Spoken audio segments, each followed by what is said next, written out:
Buenas tardes a todos y a todas. Estamos en el primer día de actividades en conmemoración al Día Internacional de la Mujer, organizadas por la Facultad de Lenguas y Letras de la Universidad Autónoma de Querétaro. Esta es nuestra última actividad del día de hoy, 4 de marzo de 2024, pero les recordamos que mañana, 5 de marzo y el miércoles 6 de marzo tendremos más actividades. Ahorita vamos a escuchar una ponencia por la doctora Leticia Colín y por Uriel Onofre. Leticia Colín Salazar es maestra y doctora en lingüística por la Universidad Autónoma de Querétaro.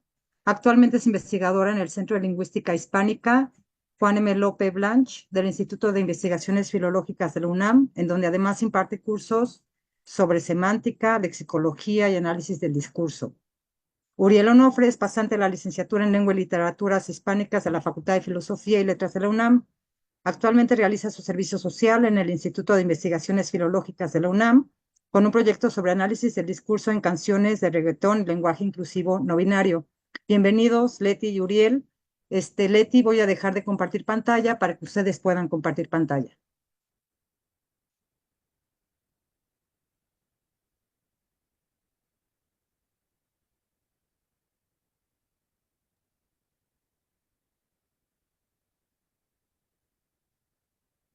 Y ahí está, ¿ya se ve? Ya se ve, Leti. Perfecto, muchas gracias, Brenda. Primero que nada, gracias por incluirnos en este programa con tantas actividades tan interesantes. Gracias, por supuesto, a las que se avientan en la organización de estos eventos y pues a todo el apoyo que recibe por parte de las autoridades. Entonces, muchas gracias por permitirnos presentar este trabajo que estamos realizando en el Instituto de Investigaciones Filológicas, junto con Uriel, que está haciendo su servicio social. Entonces les vamos a presentar pues un trabajo que está en proceso, por lo tanto, todo lo que nos puedan comentar, ayudar, pues va a ser muy bienvenido. Lo que estamos trabajando es tratar de encontrar, describir cuál es el posicionamiento femenino a partir de un corpus con canciones de reggaetón. Entonces, primero que nada encontramos que el reggaetón como objeto de estudio pues ha sido un tema que si bien en los últimos años ha cobrado como mayor interés, pues generalmente no se le había dado mucha atención, ¿no? Encontramos este trabajo de Priscila Caraballo, que es un artículo en donde menciona que el reggaetón pues es un ritmo que ha generado por un lado gran interés, pero que a la vez ha tenido mucha censura, que en general la música como tema de investigación en las ciencias sociales, pues ha tenido un tímido inicio, dice que ha tenido un lugar marginal y en el caso específico del reggaetón, pues que la academia se ha mostrado renuente a considerarlo como una forma posible de arte que refleje la visión del mundo respecto a ciertos grupos y su realidad concreta. Entonces, encontramos, bueno, tratamos de buscar qué tanto se había hablado sobre reggaetón y por lo menos en el repositorio de trabajos de la UNAM, pues encontramos únicamente 4 trabajos que hacían explícito el tema, de los cuales 2 de ellos son del área de psicología, que tiene que ver con los estereotipos, con la conducta, y 2 de ellos del área de sociología, que están enfocados en describir cómo es la identidad de los jóvenes que utilizan esta o que oyen esta música, o cómo funciona o cómo es que se da la afición por este tipo de música. Entonces, pues vemos que hay pocos estudios al respecto, que estos estudios tienen que ver con estas áreas de psicología y sociología, y que por lo menos en esta búsqueda que nosotros hicimos había pocos trabajos, o no encontramos por lo menos trabajos lingüísticos que describieran cómo es el lenguaje en este tipo de discurso, ¿no? Por lo tanto, nos abre como una posibilidad para hacer análisis del discurso con este tipo de corpus. Y entonces para eso recurrimos a la teoría de la valoración, en donde pues ya se nos dice que, bueno, se ha utilizado para muchos discursos, ¿no? Político, legal, periodístico, algunos de lingüística forense, de análisis literario y de discurso académico, ¿no? Pero bueno, no encontramos que hubiera esta aplicación en otros registros, como puede ser el de las canciones de reggaetón, ¿no? Como registros más coloquiales. La teoría de la valoración nos sirve porque pone énfasis en estas formas que sirven para evaluar las actitudes en el discurso, que muestran cuáles son sus posiciones. Nos dicen que las actitudes, tanto positivas como negativas, son una muestra de cómo negociamos la relación con los otros. Desde la semántica, componen de los demonios de la actitud, el compromiso y la gradación, en donde la actitud específicamente pues, se va a enfocar en los sentimientos, las reacciones y los juicios de comportamiento y evaluación, ¿no? Sin embargo, Highland menciona que si bien esta propuesta es muy interesante, no es muy claro cómo aterrizarla en ciertos registros particulares. Entonces, lo que él propone es un modelo de interacción que está pensado a partir del discurso académico, ¿no? Y él dice que esta interacción implica un posicionamiento del autor con respecto a un tema y entonces se puede hacer a través de la postura y el compromiso, ¿no? En este sentido, para él la postura expresa una voz textual, las formas en las que se presentan y se transmiten los juicios a partir de 4 mecanismos que son intensificadores, atenuadores, marcadores actitudinales y automenciones, de los cuales a nosotros nos interesan estos marcadores y las automenciones. Describe estos marcadores como palabras que ayudan a transmitir esta evaluación, sentimientos y actitud hacia algo o alguien, que pueden aparecer a partir de verbos, adverbios, adjetivos o sustantivos, también a partir de algunas cláusulas y que en el discurso académico informan al lector sobre el punto de vista del autor, ayudando a construir la relación. Y entonces lo primero que nos preguntamos es si pudiéramos aplicar estas mismas categorías a un análisis en canciones de un corpus de reggaetón y cómo serían estas relaciones. Y con respecto a las automenciones, Highland dice que son estos pronombres personales que presentan información afectiva o interpersonal, que los autores no pueden evitar mostrar su posición con respecto a los argumentos, debido a que la decisión de manifestarse de manera presente o de alguna manera estar ausentes en el discurso, pues es una decisión consciente que el autor toma para tener como mayor o menor involucramiento en el discurso. Y lo que se ha visto es que en el discurso académico, pues es mucho más frecuente que los autores busquen disminuir su presencia precisamente para darle más énfasis al fenómeno que se está estudiando, ¿no? Entonces, pues nosotros a partir de esto queremos saber si esta presencia, que si bien en el discurso académico está como más difuminada, se manifestaba de manera distinta en un corpus como el que nosotros teníamos. Por lo tanto, tenemos como hipótesis que si bien la propuesta de Highland está pensada en el discurso académico, estas categorías nos servían para describir cómo era la postura que se manifestaba en otro tipo de discurso, como podían ser las canciones de reggaetón. Por lo tanto, nuestro objetivo sería caracterizar cómo funciona este posicionamiento femenino en estas canciones a partir de ciertos elementos lingüísticos que nos pudieran dar la clave de este señalamiento de la postura, como podían ser marcadores actitudinales o las automenciones. Bueno, con todo este contexto teórico que nos mencionó Leti, lo que nosotros quisimos hacer, nuestra metodología, fue escuchar una amplia muestra de canciones de reggaetón y nuestro criterio de selección se basó en 3 puntos. El primero, que fueran canciones interpretadas y escritas por mujeres. El segundo es que fueran canciones en español. Y el tercero, que fueran canciones cuyas intérpretes o escritoras fueran abiertamente miembros de la comunidad LGBTIQ+, y que tuvieran una carrera consolidada en el medio de la música. Así se seleccionaron 31 canciones de 4 artistas de diferentes países, que son Lola Índigo de España, La Pili también de España, Anita de Brasil y María Becerra de Argentina.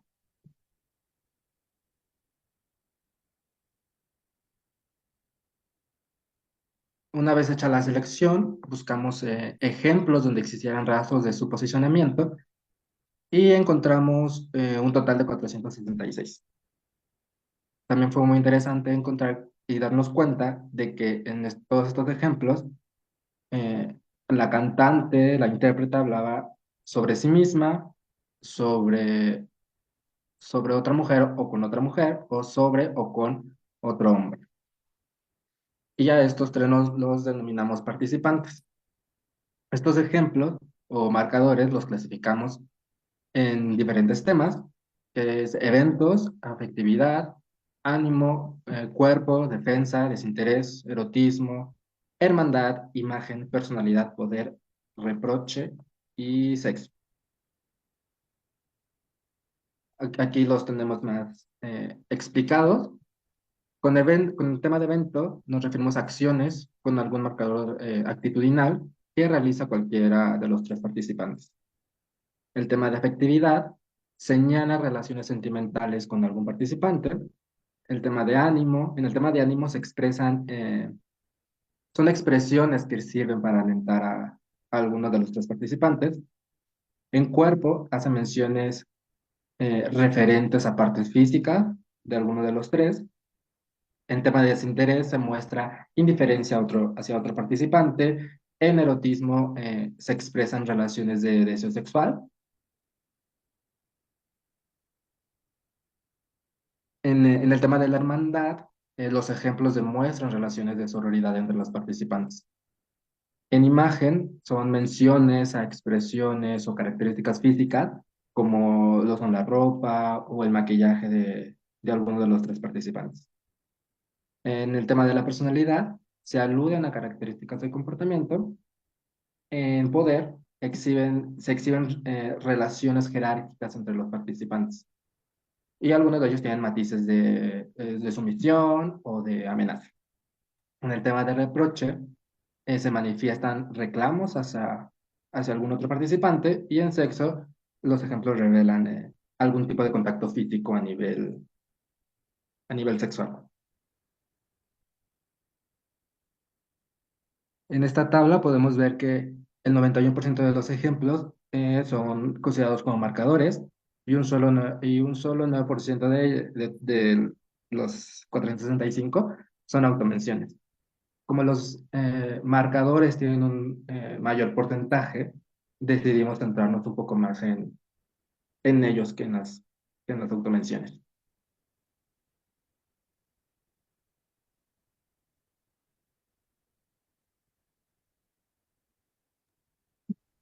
Bueno, en esta tabla entonces les mostramos más o menos cuál es la distribución general de los resultados de los marcadores. 423. En primer lugar, podemos ver que hay una... Ay.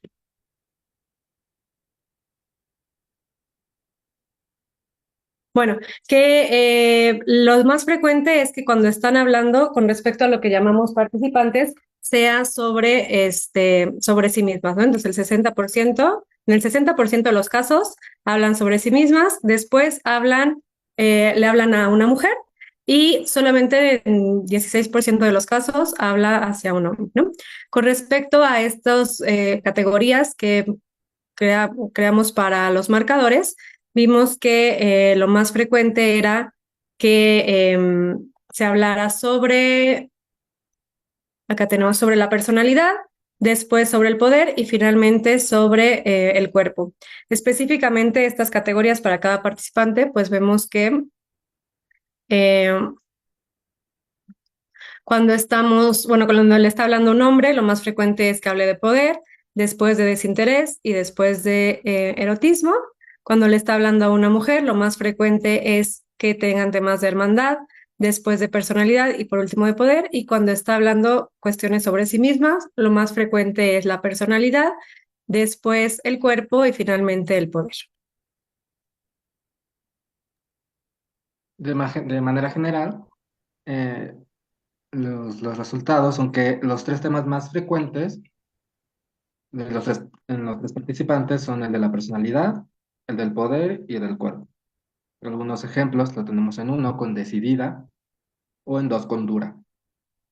Como ejemplo de poder tenemos algo muy interesante también, que podemos diferenciar entre dos tipos de poder. Digamos un poder adquisitivo, como lo vemos en tres, que es yo lo pago, y un tipo de poder un poco más moral, que vemos en cuatro, que dice soy la que controla.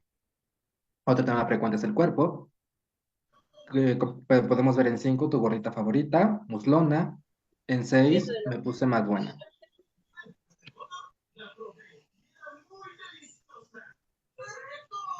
Aquí tenemos los temas más frecuentes por participante: sobre sí misma, personalidad, cuerpo y poder. Sobre ella, hermandad, personalidad y poder. Sobre él, poder, desinterés y erotismo. Aquí es muy importante diferenciar los tres, en el tema de poder, que los tres son muy diferentes. En sobre sí misma, el poder lo tiene la mujer, el poder sobre sus acciones, de su toma de decisiones, sobre su imagen, sobre su sexo, sobre todos los demás temas.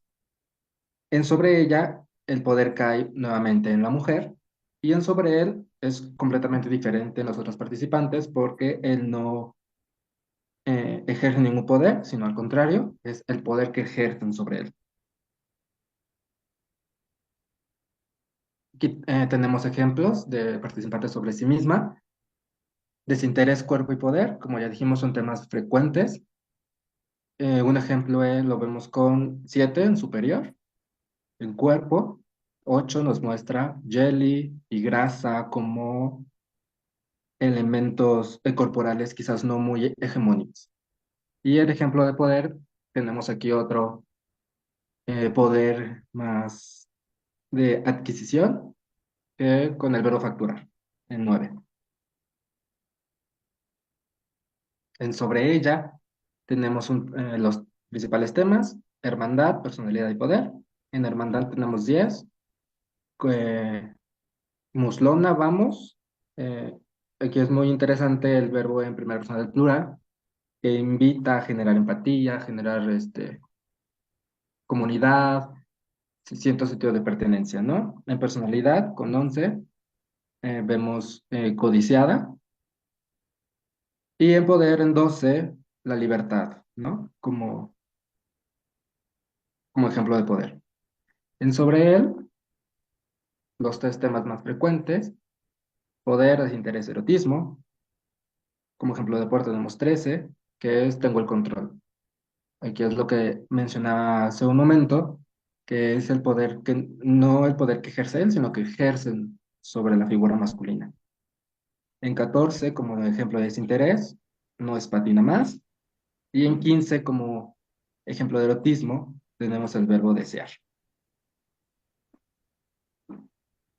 Una cosa que nos pareció muy interesante a Leticia y a mí fue que existieran categorías exclusivas para los participantes. Entonces, para ella, sobre ella, tenemos que un tema que solo aparece en este participante es el ánimo. Y en 16 un ejemplo, tú estás muy bella, desácate y dale. Y en sobre él, el único tema que aparece es el de reproche. Y en 17 tenemos el ejemplo, fuiste mi perdición y me engañó.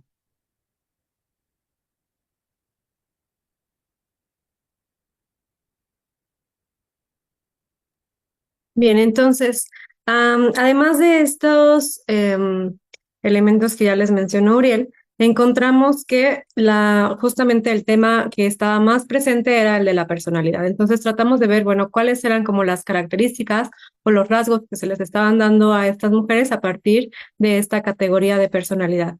Y encontramos que, bueno, las tres más frecuentes eran lo que tenía que ver con mala, con santa o con dura, ¿no? Considerar o caracterizar a las mujeres como mala o como santa con esta dualidad, pues en realidad es una representación que pues se puede rastrear desde muchísimos años atrás, ¿no? Entonces eso no es como novedoso ni nada. Lo que sí nos llamó la atención es que la otra caracterización que era más frecuente era considerar a las mujeres como dura, ¿no? O sea, este adjetivo dura aparecía muy frecuentemente y aquí sí se le da como una visión distinta a la mujer porque se le está dando como un poderío, una fortaleza que pues no siempre es considerada, ¿no? Además, tratamos de encontrar, bueno, más bien nos dimos cuenta que además de estos temas aparecían relacionados como con grandes tópicos y encontramos algunos ejemplos de ellos. Por ejemplo, encontramos que un tópico muy frecuente tenía que ver con la diversión, ¿no? Por ejemplo, el que dice party, muchos que hablaban sobre bailar, sobre ir a la discoteca. Otro tópico muy frecuente tenía que ver con la religión desde la perspectiva pagana, entonces todas las que hablan sobre bruja, abracadabra, la aquelarre, y también desde la perspectiva cristiana, muchos ejemplos que hablan sobre mandamientos, santa, virgen, etcétera. Otro tópico que encontramos es que había muchos ejemplos que estaban relacionados con características animales, por ejemplo, aquí tremenda caballota, ¿no? Que se les daban a las mujeres características animales o que se hablaba, ¿no? Que decía que tenían garras o alguna cuestión de ese tipo. Encontramos también muchos que hablaban sobre adicciones. En este caso dicen que el perro con mucho alcohol, pero también encontramos que hablaban sí, de alcohol, pero también de marihuana y algunas otras cuestiones así. Otro tópico es el de gobierno. Entonces, en este ejemplo dice, no soy emperadora, pero la corona es mía. Entonces habla de emperadora, habla de reinas, hablan de presidentas. Y el tópico de la guerra, que también encontramos, por ejemplo, en 26, la capitana llegó, ¿no? Entonces, que se autonombran con esta jerarquía militar o hacen alusión a algunas otras cuestiones bélicas que hablan o tal cual de la guerra o por lo menos de armas o cuestiones relacionadas.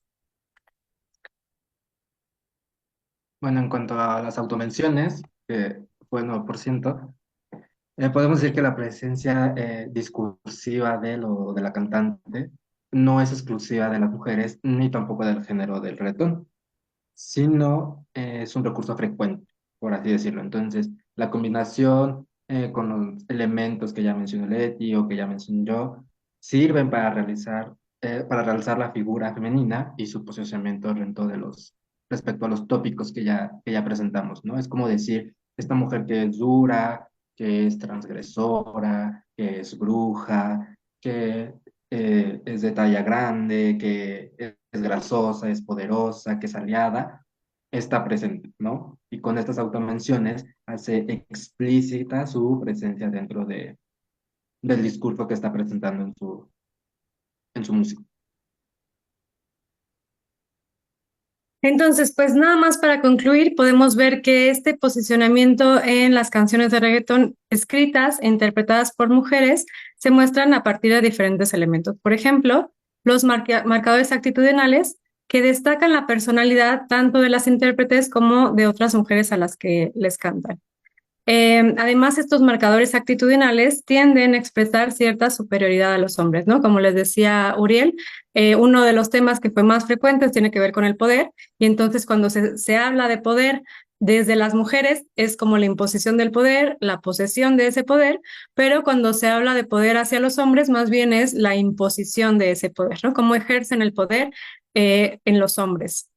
Además, bueno, encontramos que cuando se habla hacia las mujeres, pues la categoría que solamente aparece hacia las mujeres era esta de ánimo, en donde se ve que hay una intención como de hermandad, pero también como de apoyar, de echarse porras, de incluirse. Y a los hombres, pues llamó la atención que la categoría de reproche estaba únicamente dirigida hacia ellos, ¿no? Entonces se ve como hay estos temas que son específicamente para mujeres y temas específicamente para los hombres.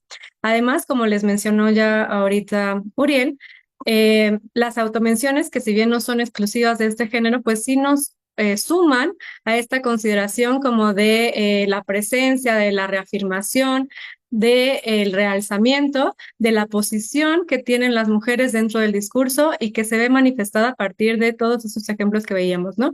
Como a partir de mencionar su nombre o alguna forma en la cual se refieren a ellas mismas de diferentes maneras, pues se hacen presentes en el discurso, ¿no? Entonces, finalmente, pues vemos que existe una reivindicación de la mujer y que ésta se da de manera muy interesante a partir de muchos elementos que resultan transgresores. Y esta transgresión puede ser, por ejemplo, a partir de lo que decíamos con respecto al poder, con la sumisión, pero también a partir del uso de tópicos como tiene que ver con la religión o, por ejemplo, con la percepción corporal, ¿no? Entonces hay como esta inversión de la escala normativa de valores en donde ellas como que resignifican lo que entendemos por ellas y a partir de eso se posicionan como en una situación generalmente que tiene que ver con esta superioridad, hermandad ante el resto del mundo. Entonces, estas son algunas de las características, digo, de las referencias, perdón, y pues muchísimas gracias por su atención. Muchísimas gracias, Leti. Muchas gracias, Uriel. Abrimos el espacio ahora para preguntas o comentarios. No sé si gustes dejar de compartir, Leti, para que nos veamos todos. Ok, ahí estamos todos. Quien guste, alzar la mano para hacer una pregunta, adelante. Ahí hay aplausos ya.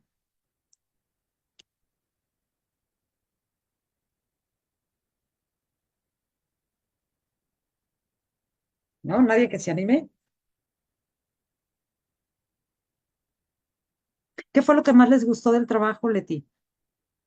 ¿Y cómo nace el interés para hacer este trabajo, Uriel? Pues mira, te contesto yo en lo que Uriel piensa cómo nace, porque en realidad el interés vino de él, ¿no? Entonces, esa te la va a contestar él. Yo te puedo decir que lo que me parece más interesante fue ver que, pues efectivamente hay como estas tendencias, ¿no? O sea, que sí se ven estos patrones en donde es muy clara como la intención, ¿no? Entonces, a veces a mí, yo debo confesar que no soy fan del reggaetón, pero meterme a esto me hizo ver todo lo como todo lo que hay detrás, ¿no? O sea, como todo el discurso que no es aleatorio, sino que está muy bien construido y pensado con una intención, ¿no? Entonces, a partir de ver todo esto, como separarlo y en aislado y después verlo todo junto, pues te da una idea o una imagen distinta de lo que hacen estas mujeres con las canciones de un género como es el reggaetón, ¿no? O sea, sería como una vía de empoderamiento. Exacto, sí, justamente. Ujú, sí. Ok. Uriel, ¿ya tuviste tiempo para pensar y contestarnos la pregunta de qué te motivó a estudiar esto? Pues podría decir que empezar a o voltear a ver discursos que muchas veces no son escuchados, sobre todo en ámbitos que pueden parecer dominados por hombres, ¿no? En el caso del reggaetón, creo que la escena está como muy dominada por cantantes masculinos. eh, y en lo personal me parece que el discurso que tienen las mujeres es muchísimo más arriesgado, es más empoderado, puede ser incluso una propuesta artística más interesante. Entonces, creo que empezar a voltear a ver este tipo de cosas que normalmente no están en grandes medios publicitarios es muy interesante. También es muy importante, ¿no? Como labor social. Y porque me Muy gusta el bien. reggaetón también, por supuesto. Ok. No sé si alguien más de los que están ahorita, de los que escucharon la ponencia, si tienen algún comentario. Sí, se lee adelante. Es que no se Y animaron en a un hablar. momento leo una pregunta, perdón. Ok. Ajá, vas. Este, muchas gracias, Leti. Gracias, Uriel. Pues siempre padrísimo escucharte, Leti. Y ahora que tienes aquí a Uriel y que se interesan en estos temas, pues ahora les falta estudiar estas cosas de entonación, porque a mí me llama la atención si todas estas palabras en negritas que pusieron los marcadores que están, cómo se marcan en la entonación, o no sé, aquí están los expertos en estos temas, pero si son, por ejemplo, no sé si se acentúa más en la canción ese tipo de palabras o algo, supongo que después tendrán que hacer análisis como esos, ¿no? O sea, que no solamente aparecen en la canción, durante la canción, sino que se marcan de alguna manera, ¿no? Si son importantes en ese discurso musical, se pueden marcar o pienso que se marcan de alguna manera. No he escuchado ninguna, confieso, yo tampoco soy fan. Entonces no he escuchado a ninguna de estas artistas y tampoco las conocía hasta el día de hoy. Sí, pues también creo que sería interesante hacer el estudio de entonación, ¿no? Em, a mí se me escapa la entonación dentro de mis habilidades analíticas, entonces es una buena experiencia para los que trabajan en entonación que poner atención porque sí, ahora también nosotros estamos trabajando, por ejemplo, con cuatro artistas que es de España, son dos de España, Brasil y ¿de dónde es la otra? Uriel? Argentina. De Argentina. Entonces, también habría que tomar en cuenta como o sea, la variación en cuanto a la pronunciación de cada uno de los dialectos, ¿no? Y bueno, a lo mejor con un corpus que incluya artistas de más dialectos, hacer una comparación, pero pues sí sería un punto a tomar en cuenta. Ujú. Muchas gracias, Cele.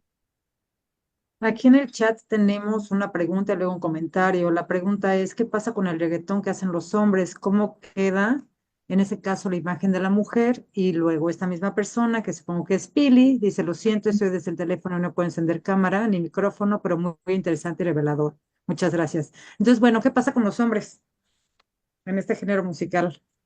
Pues bueno, no sé si Uriel tenga alguna hipótesis. Yo de entrada diría que no hicimos o sea, que hicimos perspectiva a las mujeres, ¿no?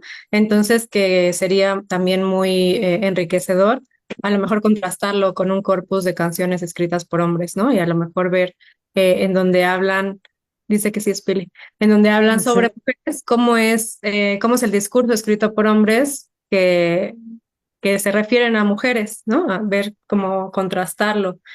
Pero no hemos llegado a ese punto, ¿no? No sé si quieres agregar algo, Gabriel. No, pues tampoco tengo alguna hipótesis, pero yo también creo que sería interesante poder contrastar ambos discursos. Bueno, no sé si alguien tenga alguna pregunta o comentario más antes de dar por terminada la sesión, ¿no?